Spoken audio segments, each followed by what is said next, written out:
Magistrate encounter की जांच करेंगे। सुल्तानपुर में 5 सितंबर को एसटीएफ की टीम ने 1 लाख के इनामी बदमाश मंगेश यादव को एनकाउंटर में ढेर कर दिया था। मारे गए इनामी बदमाश मंगेश यादव का नाम सरापा व्यवसायी की दुकान में हुई डकैती के मुख्य आरोपियों में था। तो इस एनकाउंटर पर पूरे सूबे में सियासत जारी है। जहां आपने देखा अखिलेश यादव ने सवाल खड़े कर दिए कि जाति देखकर एनकाउंटर किया गया, वहीं राहुल गांधी ने भी इस पर सवाल खड़े कर दिया। दिनांक 5 सितंबर को थाना कोतवाली देहात क्षेत्रांतर्गत घोषित अपराधी मंगेश और कुंभे की एसटीएफ के साथ हुई मुठभेड़ के उपरांत घायल होने के बाद मृत्यु की प्रकरण में उप जिलाधिकारी लंबुआ को मजिस्ट्रियल इंक्वायरी के लिए नामित किया गया है तथा 15 दिवस के अंदर रिपोर्ट प्रस्तुत करने के लिए निर्देश दिए गए हैं। मंगेश यादव के एनकाउंटर पर सियासत और तेज हो गई है। कांग्रेस नेता राहुल गांधी ने भी योगी सरकार पर सवाल खड़े कर दिए हैं। उन्होंने सोशल मीडिया प्लेटफॉर्म एक्स पर लिखा कि बीजेपी शासित राज्यों में कानून और संविधान की धज्जियां वही उड़ा रहे हैं जिन पर उनका पालन करने की जिम्मेदारी है। सुल्तानपुर में मंगेश यादव के एनकाउंटर ने एक बार फिर साबित कर दिया कि बीजेपी रूल ऑफ लॉ पर विश्वास नहीं करती है। मंगेश के परिवार के आंसू पूरे देश से सवाल पूछ रहे हैं, कौन जिएगा कौन नहीं, इसका फैसला अदालत करेगी या पुलिस करेगी। एसटीएफ जैसी प्रोफेशनल फोर्स को बीजेपी सरकार में आपराधिक गिरोह की तरह चलाया जा रहा है, जिस पर केंद्र सरकार की चुप्पी, इस ठोको नीति पर उनकी स्पष्ट सहमति है। यूपी एसटीएफ के दर्जनों एनकाउंटर सवालों के घेरे में। क्या आज तक उनमें से किसी भी अधिकारी पर कोई कार्रवाई हुई है? आखिर कौन उन्हें बचा रहा है? क्यों? कैमरे के आगे संविधान को माथे से लगाना सिर्फ ढोंग है, जब आपकी सरकारें ही उसकी खुलेआम धज्जियां उड़ा रही है। यूपी में हुए सभी संदिग्ध एनकाउंटर की निष्पक्ष जांच कर इंसाफ दिया जाना चाहिए। वर्दी पर लगी खून के छींटे साफ होने चाहिए।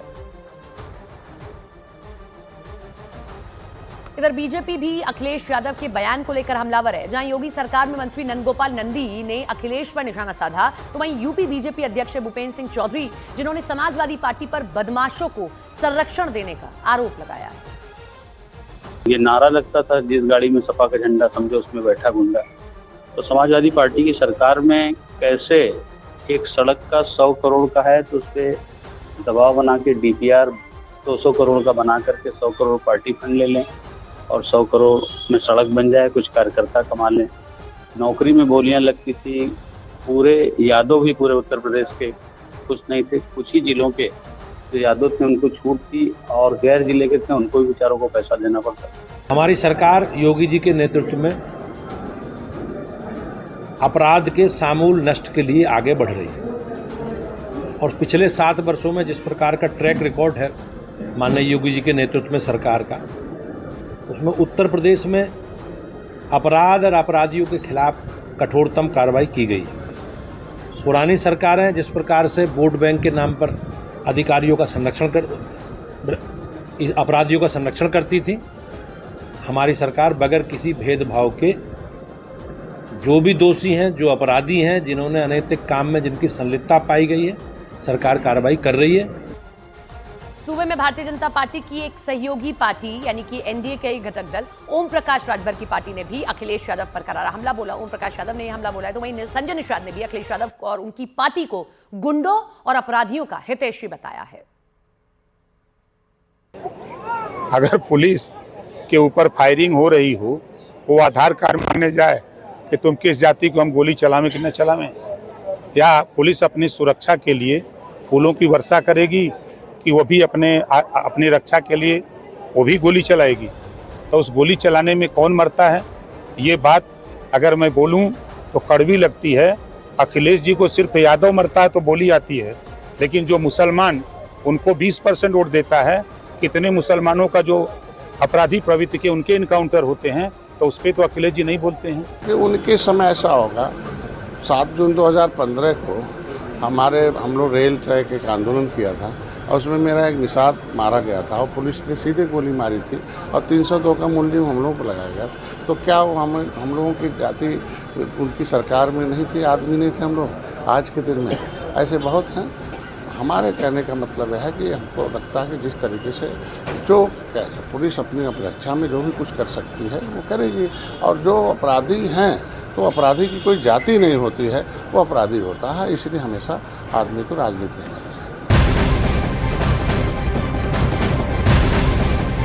मंगेश यादव की जिस लूटकांड में एनकाउंटर हुआ है उसी लूटकांड का मास्टरमाइंड है विपिन सिंह। इसको भी अब एनकाउंटर का डर सता रहा है। जब पुलिस आरोपी विपिन सिंह को कोर्ट लेकर पहुंची तो रिपोर्टर के सवाल पर उसने खुद का एनकाउंटर किए जाने की बात कही है। कोर्ट ने आरोपी विपिन सिंह को 5 दिन की पुलिस कस्टडी में भेज दिया है।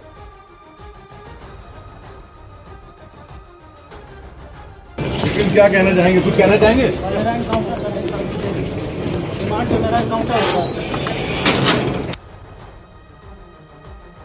मेरा एनकाउंटर होगा। मंगेश यादव जिसका एनकाउंटर हुआ उसी पर अखिलेश यादव ने सवाल खड़े किए और उसके बाद में राहुल गांधी ने भी सवाल खड़े किए। मजिस्ट्रियल जांच के आदेश दे दिए गए। हालांकि यहाँ आपको यह भी बता दें, कोई भी एनकाउंटर होता है तो उसकी मजिस्ट्रियल जांच होती है, ये एक प्रक्रिया है। लेकिन इसके मजिस्ट्रियल जांच के आदेश दिए गए और ये मजिस्ट्रियल जांच खास है क्योंकि इस पर लगातार सवाल खड़े हो रहे हैं। वहीं इस दूसरी तरफ अगर देखिए, इसी लूटकांड का एक आरोपी ये भी है विपिन, और इसी को मास्टरमाइंड बताया जा रहा है। उसी विपिन ने जाते वक्त मीडिया से कहा कि मेरा भी एनकाउंटर होगा। अमित सिंह हमारे साथ, हमारे सहयोगी जुड़ गए हैं। अमित, एक का एनकाउंटर हुआ जिस पर सवाल खड़े हो रहे हैं, दूसरा मास्टरमाइंड ये कह रहा है मेरा भी एनकाउंटर हो जाएगा। जी हाँ, बिल्कुल सपना। देखिए, आप एनकाउंटर मंगेश यादव या यूं कह लें कि सुल्तानपुर डकैती मामले पर राजनीति चर्चा ज्यादा हो रही है। यहाँ तक कि संसद के विपक्ष के नेता राहुल गांधी ने भी इस मामले में ट्वीट किया है। और विपिन जो सबसे मुख्य बिंदु है, आरोपी विपिन की फिलहाल जेल में बंद था। लगातार यूपी पुलिस चाह रही है उसकी कस्टडी लेने के लिए, रिमांड पर लेकर उससे पूछताछ किया जाए, क्योंकि विजुअल्स में साफ तौर से देखा जा सकता है कि इसमें केवल 1-2 आरोपी पहले रेकी की गई है, प्लानिंग की गई है, उसके बाद डकैती की वारदात को अंजाम दी गई है। वो भी दिन दहाड़े डकैती की वारदात को अंजाम दी गई। 8 सितंबर से लेके 8 से लेके 12 तारीख तक अब लगातार जो है वो पुलिस रिमांड में होगा आरोपी विपिन। इस बीच विपिन को डर है कि उसका एनकाउंटर हो सकता है। तो वही यूपी पुलिस का कहना है कि जब विपिन से पूछताछ होगी तो और भी आरोपियों के नाम निकलकर सामने आएंगे। जी चलिए, आप नजर बनाए रखिए। फिलहाल के लिए आपका शुक्रिया अपडेट के लिए। तो सुल्तानपुर लूटकांड के मास्टरमाइंड विपिन को आपने सुना, वो कह रहा है कि मेरा भी एनकाउंटर हो सकता है।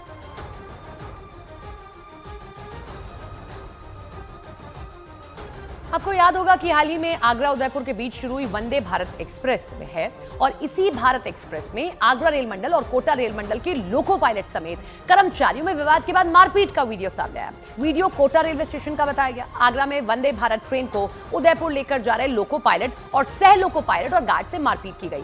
ट्रेन के शीशे भी तोड़ दिए गए। आगरा उदयपुर के बीच 2 सितंबर से वंदे भारत एक्सप्रेस ट्रेन की शुरुआत हुई। पहले ही ट्रेन को चलाने को लेकर आगरा रेल मंडल और कोटा रेल मंडल के कर्मचारियों के बीच झगड़ा हो गया। झगड़ा मारपीट तक चला गया कि ट्रेन कौन चलाएगा। ये देख लीजिए आप, ये देश की सबसे ज्यादा व्यवस्थित ट्रेन, और उसको जब हरी झंडी दिखाई गई उसके बाद अब ये हुआ कि कौन चलाएगा इसको। आगरा रेल मंडल और जो दूसरा रेल मंडल है उसके लोको पायलट और सह लोको पायलट के बीच में लड़ाई हो गई, और लड़ाई इस कदर हुई है कि मारपीट हो गई, हाथापाई होने लग गई, शीशे तक तोड़ दिए गए इस नई वंदे भारत एक्सप्रेस के। देखिए कैसे चढ़ने की कोशिश की जा रही है। पैसेंजर्स नहीं है, ये कर्मचारी हैं रेलवे के, जो आपस में लड़ रहे हैं कि इस रेल को गंतव्य तक हम ही लेकर जाएंगे। और आपस में लड़ाई इतनी बढ़ गई, एक दूसरे पर लाठी डंडे चला रहे हैं, एक दूसरे के साथ मारपीट कर रहे हैं। पुलिस को आकर बीच बचाव करना पड़ा है। ये बाद में तय कर लिया जाएगा चलाएगा कौन, नहीं चलाएगा, लेकिन पहले लड़ाई ना की जाए।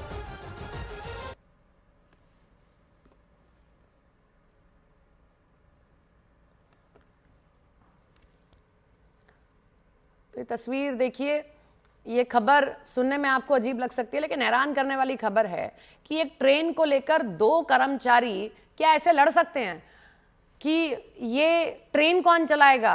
ये कोई टॉय ट्रेन नहीं है, ये देश की सबसे व्यवस्थित ट्रेन है, और उसको चलाने के लिए लोको पायलट और सह लोको पायलट के बीच में लड़ाई हो रही है कि इसको चलाएगा आखिर कौन।